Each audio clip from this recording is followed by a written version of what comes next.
Hello everyone, आज हम लोग पढ़ेंगे BGTG 172 जेंडर, संवेदीकरण, संस्कृति, समाज और परिवर्तन। इसका फर्स्ट यूनिट का फर्स्ट इकाई हम लोग पढ़ने जा रहे हैं। इसका पहला यूनिट है जेंडर की अवधारणा का निर्माण, जिसका इकाई 1 जेंडर संबंधी संकल्पनाओं को समझना। आज हम लोग ये पढ़ेंगे। इसका पहला टॉपिक है लिंग और जेंडर। लिंग और जेंडर, सबसे पहले तो लिंग और जेंडर कुछ अलग नहीं है, दोनों चीज़ सेम है। बस अंतर ये है कि लिंग नेचुरल साइंस के हिसाब से हम लोग जानते हैं, और जो जेंडर है ये सामाजिक तौर पे बनाया हुआ है।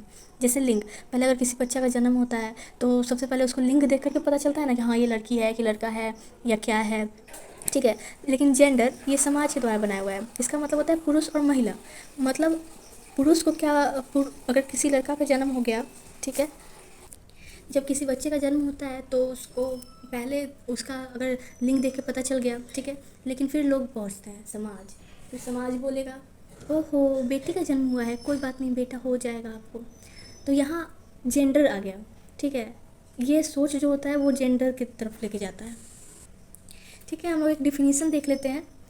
डिफिनीसन है कि लिंग स्थिर होता है तथा प्राकृतिक तौर पर आधारित होता है, जबकि जेंडर अस्थिर होता है तथा संस्कृति तौर पे आधारित होता है। सिंपल है जो हम बताया अभी कि लिंग प्रकृति के तरीके से है और जेंडर हम लोग का बनाया हुआ है, हम लोग का सोच पे निर्भर करता है। अगर हम लोग जब जेंडर बनाया गया होगा पुरुष और महिला, उस टाइम पे महिला पुरुष हो, अगर चेंज कर दिया जाता तो आज महिला हो जाता, पुरुष जो काम कर रहा है वो पुरुष हो जाता, जो महिला जो काम कर रहा है वो नाम है, हम लोग नाम के आधार पे चेंज कर दिए हैं।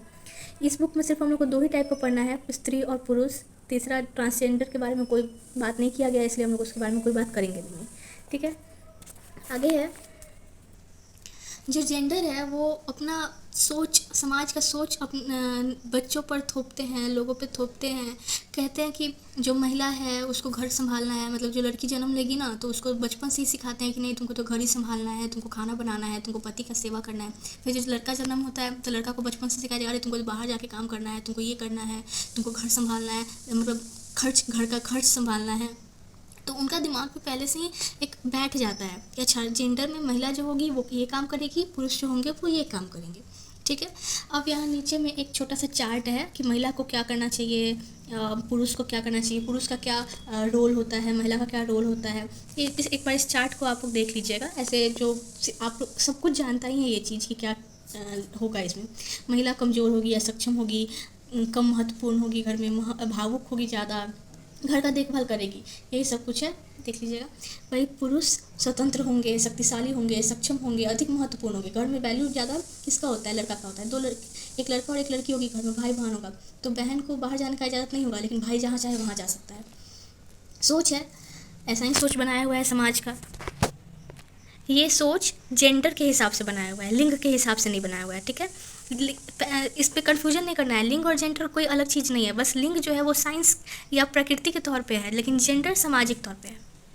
यहाँ एक दूसरा चार्ट है कि बालिका शिशु और बालक शिशु, ठीक है। जब बच्चा जन्म लेता है तो उसको बचपन से ही उनके लिए क्या लोगों के मन में सोच होता है या क्या उनके बच्चों के मन में क्या सोच भरा जाता है, वो है घरेलू कामकाज और अन्य सहोदर भाई बहन का ख्याल रखती है। लड़की होगी, जो बच्ची जन्म होगी, उसको सिखाया जाएगा कि तुमको अपने भाई बहन का ध्यान रखना है, तुम उसका हेल्प करो। वही लड़का का जन्म होता है तो लड़का को क्या सिखाया जाएगा कि तुम परिवार का आर्थिक रूप से सहारा देगा, तुमको बाहर काम काज करना, जो हम पहले बता चुके हैं वही चीज़ है।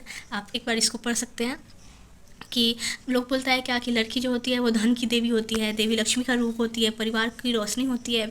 वही लड़का को माता पिता का अंतिम संस्कार का संपन्न करता है वो, ठीक है। लड़की के शादी में ज़्यादा खर्च होगा, लड़का के शादी में कम खर्च होगा। पूरा परिवार उसके घूमने फिरने पर प्रतिबंध लगा सकता है, ठीक है। पूरा फैमिली को ये हक है कि किसी भी लड़की को बाहर आने जाने से रोका जा सके, लेकिन लड़का परिवार का उत्तराधिकारी है, तुमको तो बाहर निकलना है, तुम बाहर जाके सारा काम कर सकते हो। ऐसा उनके मन में पहले से ही भर दिया जाता है, बचपन से ही उनको सिखाया जाता है कि तुमको घर का मुखिया बनना है, तो तुमको घर का तुम ये है, जैसे किंग होते हैं ना वैसे ही तुम घर के हेड हो।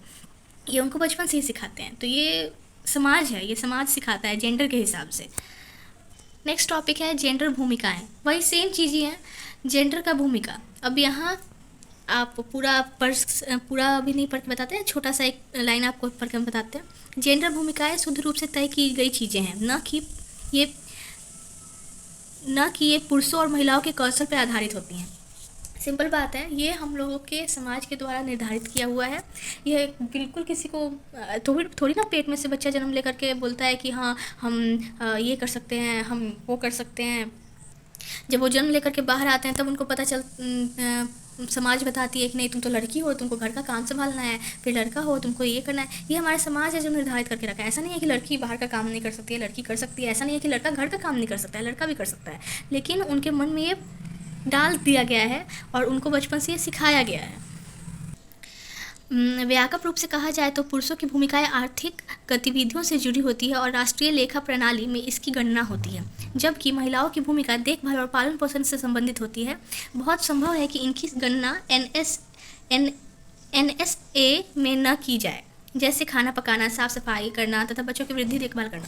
मेरे NSA एक संस्था है, सरकार के द्वारा ये किया गया है। वो एक क्या बोलते हैं, गतिविधि है जिसमें कितने हमारे यंग जनरेशन में कितने बॉयज़ कितने मेंस हैं जो कि आर्थिक रूप से सही हैं और वो काम कर रहे हैं और काम करते हैं। तो वो उससे पता चलता है कि हमारे देश में इकोनॉमिक कितनी शक्ति कैसी होगी, क्योंकि कितने लोग काम कर रहे हैं। लोग में कितना लड़का काम कर रहा है, लड़की से मतलब नहीं है, लड़की कितना भी काम करे वो उसमें गिनी नहीं जाएगी।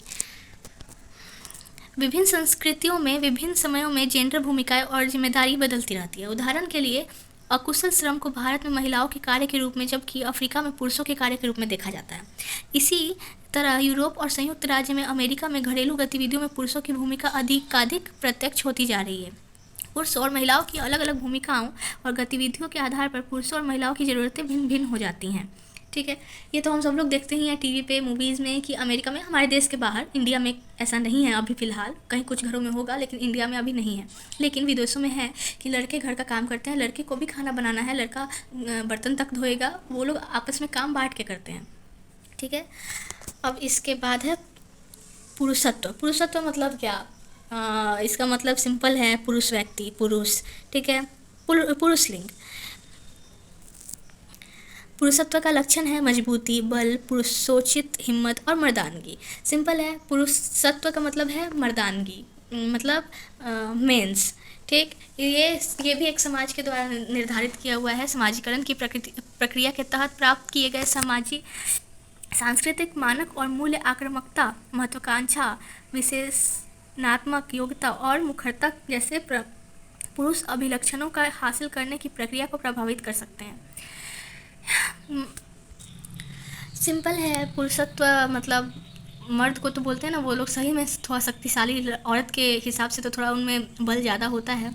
ठीक है, एक महिला विद्वान थी जिनका नाम था राइविन कॉनेल। ठीक है, उनका कहना है कि उन्होंने समझाया था कि बालकों और पुरुषों में पुरुषोचित विशेषताओं को विकसित करने का अभियान समाजीकरण की प्रक्रिया का एक महत्वपूर्ण अंग है। लड़कों को क्या है, उनको थोड़ा और बलशाली बनाना, समाजीकरण मतलब समाज का एक खास अंग है। उनको थोड़ा उनके बॉडी पे ध्यान दिलवाया जाता है क्योंकि उनको बाहर आने जाने का काम करना है, इसलिए। ठीक है, अब है स्त्रीत्व। ये सिंपल है, महिलाओं से जुड़ा हुआ जो भी उनका गुण है वो हो गया स्त्रीत्व। ठीक है, इसमें क्या है कि महिला लोग क्या करती है, ज़्यादा अपने बॉडी पे ध्यान देंगी, अपने वेशभूषा पे ध्यान देंगी, अपने कपड़ों पे ध्यान देंगी, अपने शरीर के बनावट पे ध्यान देंगी। उनका वही मानसिक, उनका ना दिमाग का वह बैठ गया है कि उनको सुंदर दिखना है। ये प्राकृतिक नहीं है। सबसे पहला बात, ये प्राकृतिक नहीं है, ये सामाजिक है। उनको बचपन से ही सिखाया जाता है कि तुमको सुंदर बनना है, तुमको अपना बाल ठीक रखना है, तुमको सब कुछ सुंदर सुंदर अपना करके रखना है। एक फ्रांसीसी दार्शनिक सिमोन दी बाउवार ने लिखा था कि स्त्री पैदा नहीं होती है बल्कि बनाई जाती है। सच बात है, स्त्री पैदा नहीं होती है, बनाई जाती है। अब कोई लड़की का जन्म होता है तो उसको बचपन से ही आप शर्ट पैंट पहना दो, उसका बाल काट दो, तो वो नॉर्मल सी बात है कि वो मेकअप नहीं करेगी, वो लड़के के तरीके से रहेगी, तो वो वैसी बन गई ना, वो लड़का टाइप से हरकत कर रही है ना।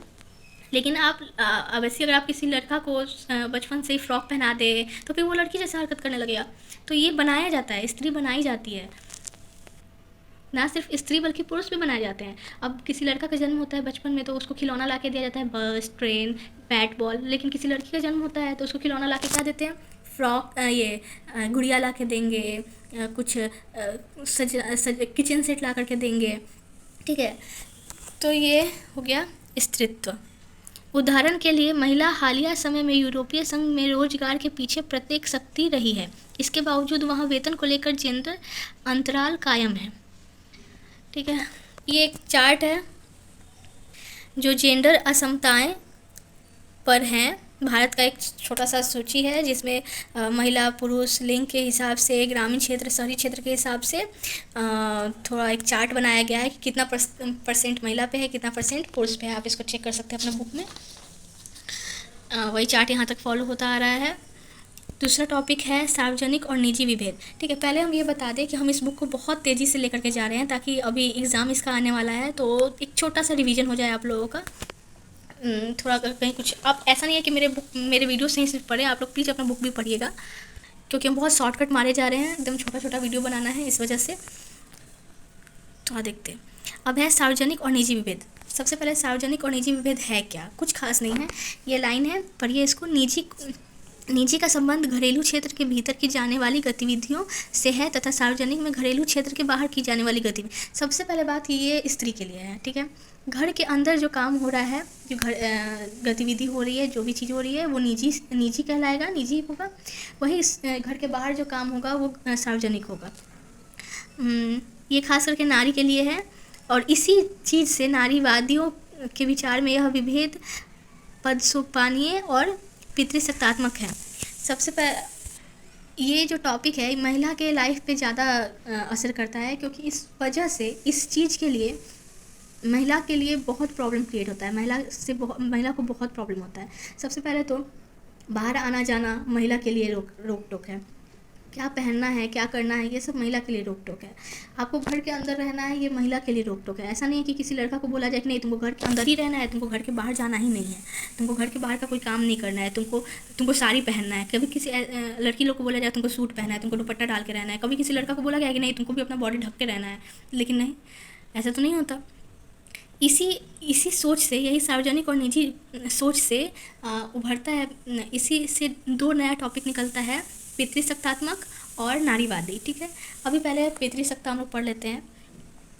इसमें क्या है कि पितृसत्ता का मतलब सिंपल है कि पुरुष और पिता के शासन के रूप में परिभाषित किया जाता है। मतलब आपके फादर, जैसे घर का मुखिया कौन होता है, तो सबसे पहले तो आपके बाबा रहे होंगे, फिर आपके पापा होंगे, या फिर अब आपका भाई होगा। तो ये है पितृसत्ता। सिंपल सी बात है, ऐसा कुछ नियम नहीं है कि ये कभी किसी घर में आप ही नहीं सुने होंगे कि आपकी दादी घर की मेन थी, फिर आपकी ये मुखिया हो गई, फिर आपकी मम्मी मुखिया हो गई, फिर अब आप मुखिया होंगे। ऐसा नहीं होता है, फादर का ही रूल चलता है। ठीक है, इसका क्या है मेन कि वो लोग महिला को अधीन स्थिति में रखती है, मतलब महिला को अपने नीचे रखते हैं। अगर आपको कोई काम करना है तो आपको अपने गार्जियन, मतलब घर के हेड का इजाज़त लेना होगा।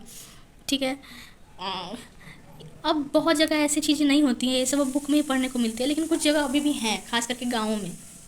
शहर में अब ये चीज़ कम हो चुका है। ये लोग महिला और बालिकाओं में भेदभाव करते हैं। अगर आपका भाई है और आप हैं तो आपको कम छूट होगा, आपके भाई को ज़्यादा छूट होगा। ये सब पितृसत्ता से ही बाहर निकलता है। वो लोग कभी भी अपने बेटा को नहीं रोकेंगे कुछ करने से, बोलेंगे कि हाँ इसको तो घर का हेड बनना है, मुखिया बनना है। पितृसत्तात्मक सोच यही है।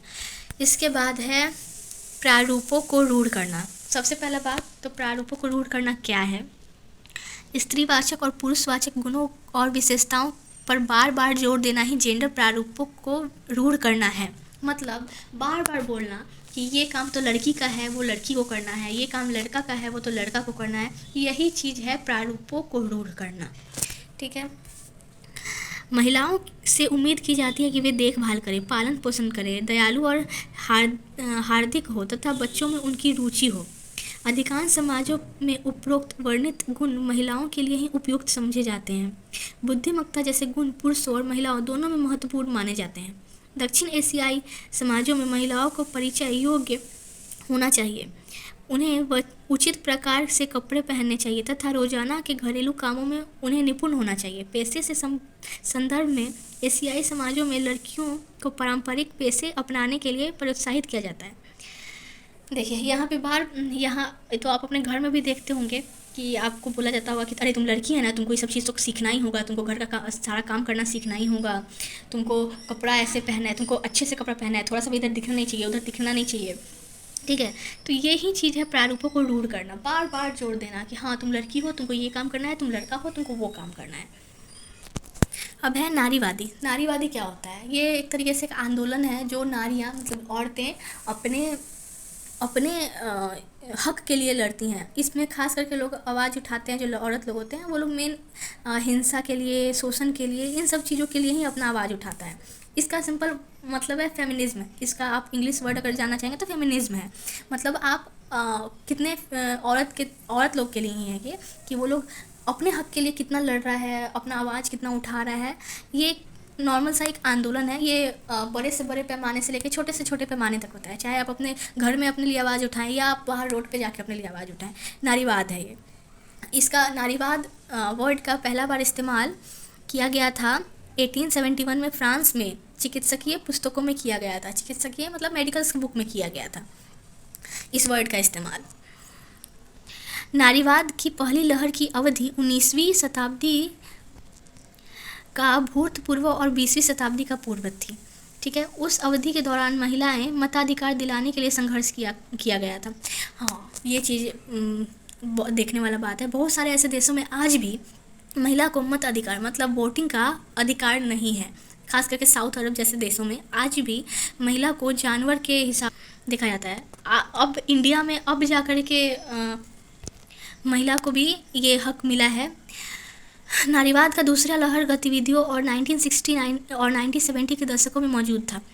इसमें लोगों ने महिलाओं के लिए परिवार में, कार्यस्थल और लैंगिकता के संदर्भ में पुरुषों के समान अधिकार पर अपना ध्यान केंद्रित किया। 1990 के दशक में प्रारंभ में नारीवादी की तीसरी लहर शुरू हुई और यह अब तक जारी है।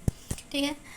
ऐसा नहीं है कि आप बाहर रोड पे जाके हंगामा करेंगे तो ही नारीवाद होगा, ऐसा कोई बात नहीं है। आप अपने लिए लड़ रहे हैं, ये भी नारीवाद है। आप घर में अगर लड़की हैं, आप अपने लिए अपना आवाज़ उठा रही हैं, तो ये भी एक तरीके से नारीवाद ही है। उसके बाद है जेंडर आधारित हिंसा। जेंडर आधारित हिंसा, अब सबसे पहले बात तो ऐसा कुछ नहीं है कि कोई जेंडर हिंसा मतलब ये है यौन लड़का लड़की की तरफ से अगर किसी व्यक्ति के में भेदभाव किया जा रहा है कि नहीं तुम लड़की है और तुम लड़का है, ये जो हिंसा होता है ये होता है जेंडर के आधारित हिंसा। ये भी एक तरीके से ज़्यादातर लड़कियों को ही फेस करना पड़ता है, क्योंकि लड़कों में ऐसा कम ही हो पाता है कि उनको सेक्सुअलिटी के हिसाब से भेदभाव किया जाए।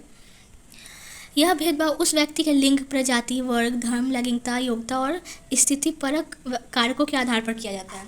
ठीक है। पहला हम लोग देखते हैं, अब एक छोटा सा एग्जाम्पल हम लोग लेते हैं हिंदू और मुस्लिम। जहाँ अगर आप कोई जगह पे रहते हैं जहाँ ज़्यादातर हिंदू है, वहाँ गलती से कोई मुस्लिम फैमिली आकर के रहने लगेगी तो फिर लोग क्या करेंगे, उससे दूर दूर होने लगेंगे, उनसे बात करना नहीं चाहेंगे, उनके घर में नहीं जाना चाहेंगे, उनके घर के खाना नहीं खाना चाहेंगे।